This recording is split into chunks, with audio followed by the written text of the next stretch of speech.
Right now, let me head on over and say good morning to Kevin Richards, Ventura Web Design. Hey, Kevin, how you doing? Hey, good morning, Alan. Good to be talking to you. Actually, I had you on briefly yesterday when I was sitting in for Rusty, and I know we talked about a lot of things. I wanted you just to recap something that some folks may not have heard, one aspect, but a lot of other things to talk about, I'm sure. But the New York Times website 2 days ago was hacked. It was on Wednesday. And it was down for quite some time. Who did it, and why was it down for so long? Yeah, it's pretty big news. The New York Times being down is definitely a big deal. It was down for about 20 hours after the attack. It was actually the group that took credit for it was the Syrian Electronic Army, and they're a group that's loyal to Syrian President Bashar al-Assad. So what happened was they went in and they attacked it's called a domain name service attack, or domain name system attack. And what they did is they took over the actual domain name that points traffic to the New York Times. And that caused the site to be down for quite some time. And again, where did they direct it to? They directed it to their own website where they, of course, propagated their own information, and it certainly was not what you were expecting to find if you were typing in the New York Times website. All right. And you said it was a DNS attack. What is a DNS attack? So what that is, it's a domain name system. And the way the Internet works is it's actually a series of numbers. And domain names like alanstock.com are just references to those numbers. So the way the system works is when you type in alanstock.com, you're actually being redirected to a set of numbers, and it's that set of numbers that points you to the content that you're seeking. So how do they get into these systems then to make to do this attack? Well, domain names are controlled by what are called registrars, and if you go to the registrar and you make changes to the domain name settings, you can change where the traffic goes to. So what they did is what's called a phishing, or even more specifically, a spear phishing attack. And phishing is, you've received the emails before where it claims to be from AOL or PayPal or worse from your bank, and you've got to hurry up and log in because your account's been locked, or for whatever reason they want you to provide them with your login and password, or more specifically they want personal information about you, such as your Social Security number. So what they did is they did a spear phishing attack on somebody who specifically had access to this domain name, and through that attack they were able to gain access and do the hack. Wow. Now, does it help if you have like antivirus software? Can you prevent that kind of thing from happening? You definitely can. There's a lot of different ways that you can try to prevent being attacked like this. Certainly antivirus software is a good one. Having updated software on your computer, using the latest internet browsers. Don't use old stuff.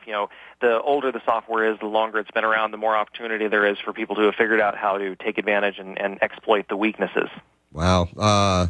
So keep up to date with your anti-hacking software and even antivirus software, and get yourself a Mac that's usually a lot safer. That's true. Now, for businesses, the other trick is you can protect your domain name better by doing what's called a registry lock. So it makes it more difficult for people to get in there and make changes. So if you're a small business owner, you should definitely want to make sure that whoever's handling your website has got in there and protected your domain name. Oh, okay. That's good to know. That's very good to know, which obviously at Ventura Web Design, you do that automatically, I'm sure. Absolutely. Yeah, that's right. Let's talk about there's a new iPhone that's expected to be announced very soon. Matter of fact, just the next couple of weeks. When will we be hearing more about it, and what's it going to be like? Well, I know you're a big Mac guy, so I thought I'd bring in some good Apple news for you. The new iPhone is definitely expected to be announced sometime in early September. They're thinking that they've got an announcement coming out September 10th. And what they expect from the new iPhone is it's going to be called the 5S. And they're also thinking that there's going to be a less expensive model called the 5C. And it's going to have additional colors, including a gold-colored case. Some of the other cool things about the new iPhone will be that it'll have a new LED flash. It may have a fingerprint sensor that would allow for you to skip entering in that passcode, and it would also make users more likely to adopt the iPhone as a method of payment in more situations than they do currently. Really? Wow. So it will be different than the 4, which, I talked to my daughter the other day because I'm going to be going with an iPhone in October, when my one contract is up, and she was saying a 4 is just, that's what my kids use, and that I should, consider that. But I said, but the new one, there's this 5 thing that's coming out, and I thought that should be the way to go. So, there'll be a lot of difference between the 5 and the 4. And you just gave me a couple of ideas. Anything else that is going to be substantive or not? Well, you can get the iPhone 4 still. There's also an iPhone 5 out available. Now, certainly you want the iPhone 4S if you're going to go with the 4, because Why? the 4S has Siri on it, and you're familiar with what Siri is, right? Siri. Oh, and you ask Siri to find things. Yeah, Rhoda's got that too. I know on her iPhone. So you ask Siri, I want you to find me a spaghetti restaurant or something like that, and it tells you where it is or something. Yeah, okay. Exactly. It's quite cool. Now, the new iPhone is going to be coming out right around the time that you're looking to buy it. So certainly if you go with an older model, you should be expecting a discount. But if you want to be an early adopter and get the latest, greatest technology, October is the perfect time for you. So the 5S will have Siri. The 5C will not have Siri. I mean, that's the basic difference? No, the 5C is designed to be a less expensive model, so it may or may not have Siri. Again, the game is nobody really knows exactly what's coming out. It's all based upon leaks, and so we're using our best guess. We're seeing pictures that are posted online. In the past, I'm sure you remember that when prototypes were lost in bars and they were picked up and posted online, things like that. So it's all our best guess, and it all comes down to what's actually announced September 10th.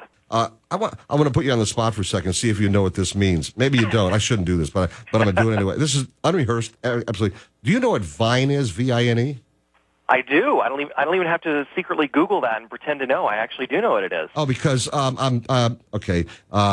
I've got Kathy Jung in here from the Nevada SPCA. She brought in a pet pick of the week, and it's a different one that I had posted. I'll tell people why in a moment. But and I love this picture of this new one. But I said, oh, it doesn't do him justice compared to watching him. And too bad you can't post a little video up somewhere. And she tells me about a Vine. Tell everybody what a Vine is. Absolutely. So Vine is part of Twitter, and Vine's counterpart over at Facebook, Instagram. It basically allows you to take a short, I think it's a 6-second clip on Vine versus a 15-second clip on Instagram. And it allows you to start and stop the video so you can do different aspects. But it's a great tool, and it's very fast, and it's certainly mobile-friendly. So it's a great way to show an animal. That's awesome. And it has a loop to it, so it keeps playing until you click off, right? Exactly. It keeps going until you're tired of it. So there's certainly been some interesting uses of that online. Pornography is always the cutting edge, so they've found great uses for that. I'm not thinking of that. I'm thinking of, would I be able to post a 6-second loop like that on my website? Yeah, you absolutely would. We can definitely do that for you. All right. We will talk about it and work it out. How cool, because this one I have here today, I mean, if you have a 6-second loop of him, he would be adopted before Kathy would leave the studio. I'm just telling you right now. All right, real quickly, secrecy, I know, has become a huge issue with big companies, and I know under Steve Jobs, I don't know how many leaks there were, but there were leaks. What's different? What's going on today that cause these leaks, and how are they getting them out? Well, I talk to a lot of insiders at Google and Yahoo and Amazon and things like that, and what they tell me is that leaks are the result of bad morale. So you think about Yahoo, they used to have tons of leaks, and under their new CEO, Marissa Mayer, those leaks have virtually stopped. So that's definitely an indicator of how the employees are feeling. Really? All right. That's fascinating. That really, really is. By the way, I understand that Yahoo is now overtaken Google. It's interesting because I thought that Google was actually larger than Yahoo. Well, what happened is it's a study of the amount of traffic that they're getting, and Yahoo has just overtaken Google. That hasn't happened since 2008. So Yahoo is actually seeing more web traffic than Google. Now, that's a great thing. It's a great indicator that the new CEO is pointing Yahoo in the right direction. Critics might say that Google's primary focus is not to keep people on their website, but instead to give them the answer and get them on their search engine and immediately to the content that they're seeking. So you can kind of look at this both ways, but the fact that Google has been the leader since 2008, and now Yahoo has taken over that number one spot, that's pretty impressive, and that's good news. It's a good change in the technology industry. All right, good. You and I will talk more about Vines later on today. But meanwhile, Kevin Richards, Ventura Web Design. You want to contact Kevin or find out more about Ventura Web Design, go to alanstock.com. On the right-hand side of the page, you'll see where it says Ventura Web Design. You click onto that, and you'll be in touch with Kevin just like that. Listen, I appreciate you taking that time to join us this morning. Have a great weekend, a good 3-day weekend, and I will talk to you later on about Vine. Hey, you too. Let's talk Twitter, Vine, Instagram, and all that other fun stuff. You got it. Take good care, Kevin. Thank you. All right, bye. Kevin Richards, Ventura Web Design, joining us right here on News Talk 720 KDWN, 720 KDWN.